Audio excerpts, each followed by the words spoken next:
Yeah, really happy with my win today. It wasn't easy, a little bit difficult conditions. I'm sure as everyone could see watching the tennis today, it wasn't as straightforward. A lot of things that I'm proud of myself, the way that I handled that match, winning it in 4 sets, and some things I definitely want to do better moving forward for the rest of the tournament. Matt? Hey Ben, well done. Thanks. I mean, obviously everyone admires your serve. You hit some great returns in that match. I mean, that return to end the third set, and then seemed to hit some really good ones, especially on match point there. I'm curious. Excuse me. I'm curious how focused you were on that, sort of coming into this tournament the last few weeks, and how important you think that's been to your success here. It seems like some of them are just shots you weren't making a year ago here. Yeah, I've been returning really well. It's something that I'm really happy with my progression. I'm not where I want to be. I want to be an elite returner. I want to be one of the best returners in the world, and I'm on my way. I'm certainly not there yet, but I'm much better than I was when I started out on tour.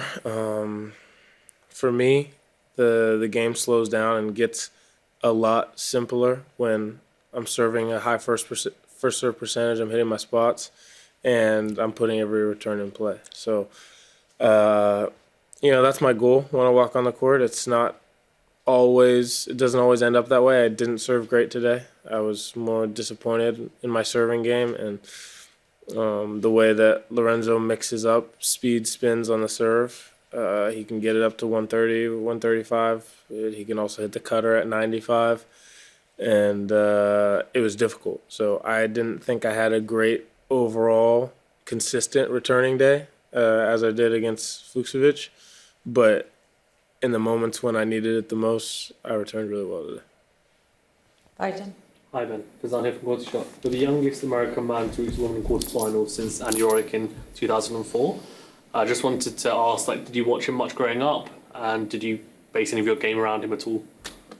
Yeah, I wasn't really playing tennis yet when he was still playing. Obviously, we've seen a ton of tape now.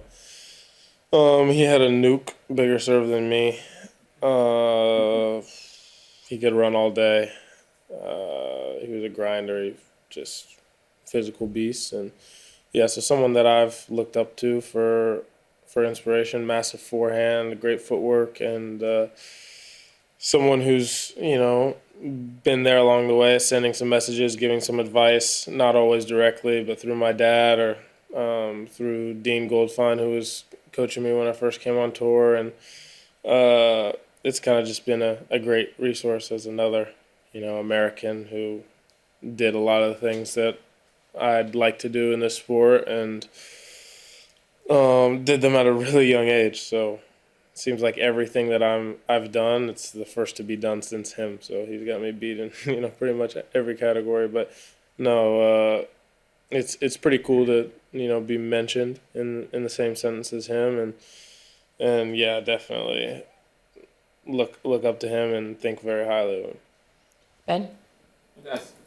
We don't know who you're playing in the next round yet, but just wondering how soon before a match do you start thinking intensively about the opponent and who you're going to play, and do you ever find yourself thinking too much about them if you know in advance in the draw, or even just a day or two before who you're going to step on a court against?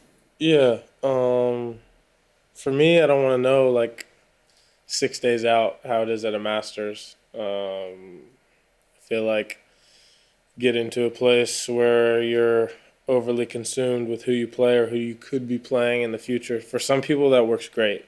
I talked to Taylor Fritz. He's like, "Oh, I got this guy in the quarters." Bro, but it works for him. And I think everybody's completely different. And that wasn't a shot at Taylor at all. For me, I gotta kind of not think about who I'm playing, especially in later rounds. I only want to know the round that I'm going into, and I want to know maybe 2 days out. So once you start playing at slams, you kind of know who you got 2 days out after each match, and for me, that's perfect enough time to watch tape, think about it, talk about it with my team, but also not dwell on it. There's a player here who asked not for reporters not to mention who they're playing in the next round at all during their press conference. Can you relate to that sort of mindset at all, or that preference? Only like, like I said, if it's far out, or like if I get a text from somebody, a friend or family friend who's just super excited, like, oh, Wimbledon draw came out, saw you got this person in the quarterfinal. I'm like, it's this first round, like, but yeah. So at that point, maybe, but with like the next match coming up, no, I don't feel any type of way about it. Ben, what has this, just overall, this Wimbledon been like for you? I mean, your sister's kind of all over social media with Morgan Stanley, a lot of shots for your crew and in the crowd. You've advanced farther than anyone. You're associated with Andy Roddick, but I'm sure you want to keep winning and keep winning. Just what's this tournament been like for you to experience and be a part of? Yeah, it's just been a lot of fun. I got all the people here with me that I could want, and it's been an enjoyable experience being able to share these wins with them. To be honest, a lot of times that I'm at tournaments and I'm enjoying the group of people that I have there with me, and enjoying the off-court moments as well as the on-court. Those tend to be the places that I play the best. And I have a good formula here in Wimbledon. It's not always that you get to stay in a house with your family and do things together and spend a lot of time together. Obviously, a lot of people have lives and jobs, things they have to prioritize. But this has been, really cool for me and special to be as deep as I've ever been at Wimbledon, deeper than I've ever been, and have all these people here with me. Willie, did you? Sure. When you think about what's ahead and realize that at this moment, Jannik Sinner might be out, if that does happen, how would you describe the opportunity ahead for you?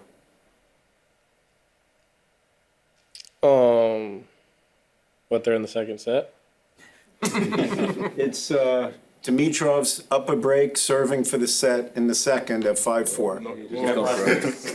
Oh, never mind.